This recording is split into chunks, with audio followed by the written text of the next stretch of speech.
நிச்சயமாக ஆபிரகாம். தென்காசி மாவட்டம் கடையநல்லூர் நகராட்சி அலுவலகத்தில் இன்று நகர்மன்ற கூட்டம் நடைபெற்றது.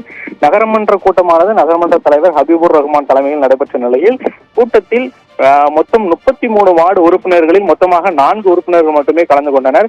இன்று கூட்டத்தில் குடிநீர் தட்டுப்பாடு குறித்தும் குடிநீருக்கு பொதுமக்களுக்கு வழங்குவது குறித்தான மன்ற பொருட்கள் எடுத்து வைக்கப்பட்ட நிலையில் 4 நபர்கள் மட்டுமே கலந்து கொண்ட நிலையில் கூட்டமானது கோரம் இல்லாத நிலையில் ஒத்திவைக்கப்பட்டது.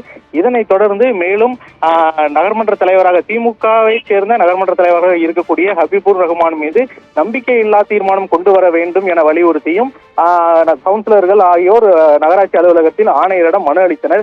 இது மனுவில் குறிப்பிட்டுள்ளது என்னவென்றால், நகர்மன்ற தலைவர் தங்களுக்கு தெரியாமல் பல்வேறு குற்றச்சாட்டுகளில் ஈடுபட்டவர்களையும் பல்வேறு ஊழல்களையும் ஈடுபட்டு வருகிறார். தங்கள் வார்டு பகுதிகளில் பணிகளை சரிவர மேற்கொள்ளப்படவில்லை என பல்வேறு குற்றச்சாட்டுகளை எழுப்பியுள்ளனர். இதனைத் தொடர்ந்து திமுகவை சேர்ந்த நகர்மன்ற தலைவர் மீது திமுகவை சேர்ந்த உறுப்பினர்கள் மற்றும் பாஜக கவுன்சிலர்கள், அதிமுக கவுன்சிலர்கள் உட்பட 31 பேர் நம்பிக்கை இல்லா தீர்மானத்தை கொண்டு வந்துள்ளனர். இந்த நம்பிக்கையில்லா தீர்மானம் கொண்டு வருவதற்கான மனு ஆனது நகராட்சி ஆணையாளர் சுகந்தியிடம் வழங்கப்பட்டது.